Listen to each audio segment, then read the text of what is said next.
শুনি। আজকে আমরা আলোচনা করব বাংলাদেশের বাংলাদেশের সম্প্রতি রাজনৈতিক পরিস্থিতিতে বিভিন্ন মত আলোচনা ও দেশের সরকার পরিবর্তন ও সামরিক বাহিনী ভূমিকা নিয়ে।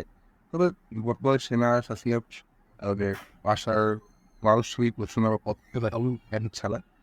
তবে দেখা যাচ্ছে যে বাংলাদেশের রাজনৈতিক যে প্রেক্ষাপট একাধিক সরকারের প্রধান উপদেষ্টা সহকারী মাহফুজ আলম বক্তব্যে বলেছেন যে বাংলাদেশের সেনাবাহিনী ফিরে আসা সম্ভব নবে। তিনি দাবি করতেছেন রাজনৈতিক অংশগ্রহণ যদি নির্বাচন হয় সেক্ষেত্রে কি বৈদেশিক রাষ্ট্রকে ধরাস্ত করবে না কেন, তাহলে সেক্ষেত্রে একটি সুন্দর সুষ্ঠু নির্বাচন হতে পারে।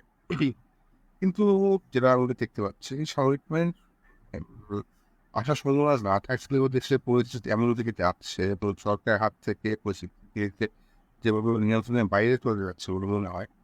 তাতে অদূর ভবিষ্যতে এর মানে পরিস্থিতি কীভাবে কোন দিকে যাচ্ছে তারা সেটা বোঝা খুব দুষ্কর। এর মাঝে ডক্টর ইউনূস আজকে জাতিসংঘের রাষ্ট্রদূতের সাথে বৈঠক করছে রাজনীতি নিয়ে, যা দেখা যাচ্ছে কতটা ফলপ্রসূ এবং তাদের জানানো তো কোনো দেখিলাম আমরা সামাজিক পরিবর্তনে যে জিনিসগুলো আমাদের পরিকল্পিত হচ্ছে সেগুলো পরিকল্পিত করে দেখা যায় এই যে অবস্থা খুবই শোচন। মানুষের ঠিক বেতন নিচ্ছে না, আবার টাবার ঠিক আছে শহরের প্রজেক্ট আসছে, তাও সব কিছু প্রায় নাগালে পাইতে। এর মাঝে রাষ্ট্র অশোক কেন্দ্রের সাথে যে আলোচনা সরকার করলো সেটা আসলে পরিস্থিতিতে বিভিন্ন রাষ্ট্রীয় বিভিন্ন নেতাদের নিয়ে এটা কোনো দরকার ছিল সেইগুলো আসলে অনেকটা হলো যে সরকারের অবস্থা পার্থক্য করার মূল খেলা।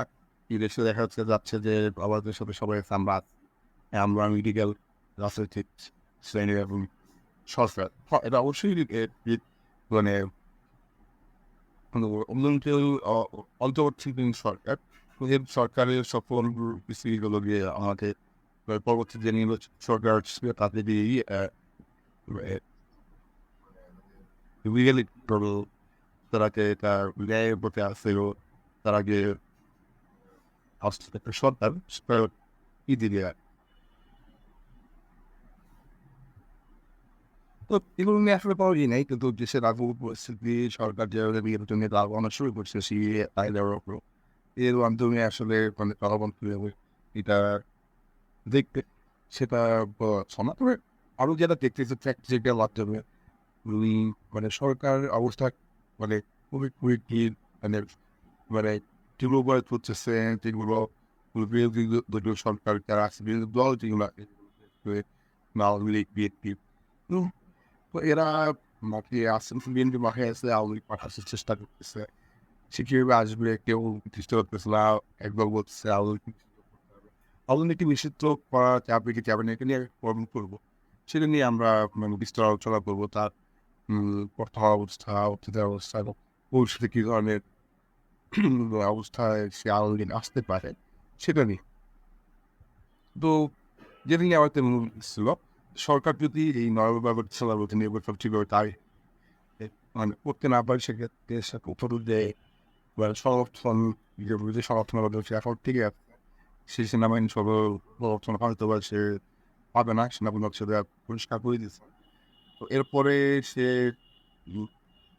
দিনগুলো সে কীভাবেই হবে তার পরবর্তীতে যেসব হতে চাচ্ছে এটাও একটা বড় পরীক্ষা বা অপেক্ষার একটা বিষয়। আর এছাড়া যে ছাত্ররা যে দলটা করলো এটা তারা এটা সে পারবে কিনা এটাও খুব মানে মানে তারা আসলে আমার মনে হয় যে তারা নির্দিষ্ট স্টেজে পড়াশোনা শেষ করে তারপর যারা আসাটা খুবই সুন্দর চিন্তা ছিল।